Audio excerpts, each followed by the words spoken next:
Nawawiyyah, the fifth hadith of the 40 collections, hadith collected by Imam Nawawi, believed to be the most important and comprehensive hadith in Islam. عن المؤمنين عبد الله عائشة رضي الله عنها, narrated المؤمنين, the mother of the believers, the Abdullah, Aisha, the wife of the Prophet ﷺ, the mother of the believers. They used to give kunya, which is the father of such and such, Abu Fulan, Fulan, even if somebody does not have children, as one of the ways that Arabs used to address one another. Her kunya was Abdullah, Aisha رضي الله عنها, may Allah be pleased with her. She narrated, قالت قال رسول الله صلى الله عليه وسلم من أحدث في أمرنا هذا ما ليس منه فهو رد. رواه البخاري ومسلم. The hadith is translated as whoever invented anything in our affair, in our religion, it is going to be rejected or returned, not accepted. رواية مسلم من عمل عملا ليس عليه أمرنا فهو رد. Whoever does an action that is not according to our standard or Islam is going to be not accepted. Obviously the meaning of the hadith is, and this is one of the clearest and most important things in Islam, is that our religion has a standard. And our standard of doing actions, especially ibadat, is so clear. SubhanAllah, in the time that we see people of faith around us, they do the same thing in multiple ways, in tens of different ways. The way they worship, in the days they worship, all of them, they follow the same religion, or big umbrella, but they have different denominations that they do it in a very different way. In Islam, our prayers, our ritual system enlarged is pretty much the same wherever you go because of the standard. فهذا الحديث العلماء قالوا ميزان الأعمال الظاهرة. This hadith is like the standard or the scale for all the actions, for all the outwardly actions. It should be done according to certain standard. It is like a form, like an application. And there is a way or a way that explains how to fill this application, how to do the actions. The other, that's 50% of the thing. The other 50% is Mizan al-A'mal al-Batina, which is Hadith al-Niyyah. The first Hadith, إِنَّمَا الْأَعْمَالُ بِالنِّيَّةِ. Every action should be done with a specific intention. Is going to be judged and determined by the specific intention behind it. And how much you're going to take of reward from your action is based on how much of good intention you have in it. Both of these two hadith give us the standard. If the niyyah is missing, وقع الإنسان في الشرك. If you do something with intention for people, or to please somebody, to show off, not for Allah, something that should be done for Allah. You do it with no intention to please Allah, no, it's to please others. This is shirk, and you are associating others with Allah. If you do something, yes, the niyyah is pure to Allah, but the action is not according to the standard, لَيْسَ عَلَيْهِ أَمْرُنَا, then this is bid'ah, or this is not according to the way of Sayyidina Muhammad sallallahu alaihi wasallam. العلماء قالوا القبول يشترط في القبول أمرين. Two conditions should be there for an action to be accepted. Number one, al-ikhlas, purity of it, intention should be pure. Number two, al-mutaba'ah, following of the Prophet ﷺ, the way you do the action. فهو رد. If you do it otherwise, if you do it in your own standard, كما يعني قال العلماء لا يعبد الله عز وجل بالعواطف. We do not worship Allah by our whims and emotions. I like to have it this way, and I think it gets me closer to Allah. I think, but that's not the way. I usually use this example. If you want to give a gift for somebody, you don't give him a gift that you like, because it's not necessary that what you like he would like. If I'm giving Brother Mas'ud a gift,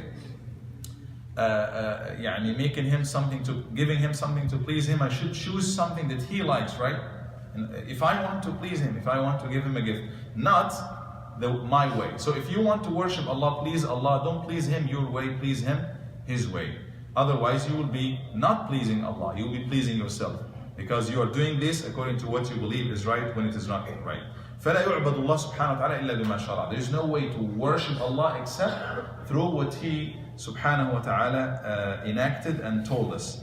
An example for this is a Sahabi by the name of Abu Israel. He decided one day that I would fast to Allah subhanahu wa ta'ala, I would stand all day in the sun, لا يستظل ولا يقعد, stand, he cannot sit down.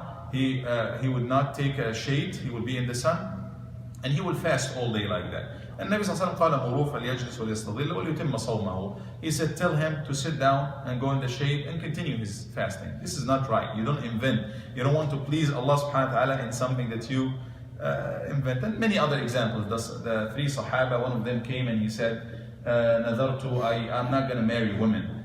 He's trying to get closer to Allah. He's trying to يتعبد يتقرب لله by doing that.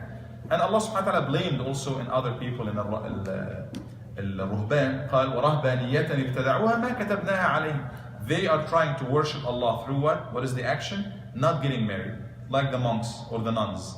That's one way. They think it's gets them closer to Allah. But Allah said, ما كتبناها عليهم. We haven't recorded that or enacted this or give them this. So if you want to get closer to Allah subhanahu wa ta'ala, Nabi sallallahu alayhi wa sallam used to warn us in the beginning of every khutbah, وَإِيَّاكُمْ وَمُحْدَثَاتُ الْأُمُورِ فَإِنَّ كُلَّ مُحْدَثَةٍ بِدْعَةٍ. I warn you, beware of all inventions in religion. Again, in religion, not any other invention, because every invention in religion is going to be rejected simply because the Nabi sallallahu alayhi wa sallam, before he passed away, Allah subhanahu wa ta'ala revealed the ayah to him, الْيَوْمَ أَكْمَلْتُ لَكُمْ دِينَكُمْ. Today I have completed the religion. The deen is complete. The ni'mah of Allah is perfect. There's no way that you add in terms of ibadat to Allah subhanahu wa ta'ala. But there is, before I conclude, there is another concept of al-bid'ah al-hasana.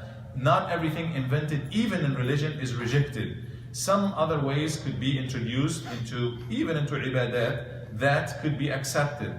And the scholars have many paths and researches in that. It shouldn't be the ibadah itself, it's mostly in the wasa'il, in the ways, the way we do it. Most of what we have nowadays, the prayer is the same, but there was no mic in the time of the Nabi sallallahu alaihi wasallam. This is wasila. There was no masajid in the way they are nowadays, but this is again wasila, one of the ways to do it. But you cannot pray 5 raka'at isha. No, the ibadah should be the same, but when it comes to al-wasa'il, there was no schools in the time of the Nabi sallallahu alaihi wasallam. And the way we build school nowadays, I'm talking about Islamic schools or madaris al-shar'iyya, it is to get closer to Allah. It's one way of ibadah, but it's not ibadah in itself, it's wasila لاكتساب العلم. ولم يوجد سببها في عهد النبي صلى الله عليه وسلم. The scholars, I conclude with this, they find a few parameters for anything to be bid'ah. Number one, it should be amal muhdith, totally invented, was not done in the time of the Nabi sallallahu alaihi wasallam. All of these should be combined. Number two, it should be mansub lid-deen. Whatever you do for aada, whatever you eat, if you eat biryani every day, but this is not, you don't eat it to get closer to Allah. Right? You eat it just as aada. It should be okay. But the minute you say this is ibadah, I'm doing it to get closer to Allah, no, that should be according to the standard. لَيْسَ لَهُ أَصْلٌ فِي الدِّينِ. It shouldn't have any way that you refer to the religion somehow. And the final thing, لَمْ يُوجَدْ سَبَبُ فِي عَهْدِ النَّبِي صلى الله عليه وسلم. There was no reason for it to be done in the time of the Nabi sallallahu alaihi wasallam. Again, like schools, it was not needed in this way, in this shape, in the time of the Nabi sallallahu alaihi wasallam.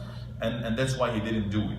But if he lived to our time, sallallahu he would build schools and do other wasa'il, other ways to help study or worship Allah subhanahu wa ta'ala better. But let's again refer back to our standard and be proud of our standard. And a few actions that we could be doing according to the standard, pure intention, and the action is following the Nabi sallallahu alaihi wasallam. Few of them, adrak, will be full of much more blessings than so many actions and so many deeds that we do out of our desire, out of our awatif. We think, oh yeah, I want to worship Allah this way, I want to say that many times, this dhikr every day and this time.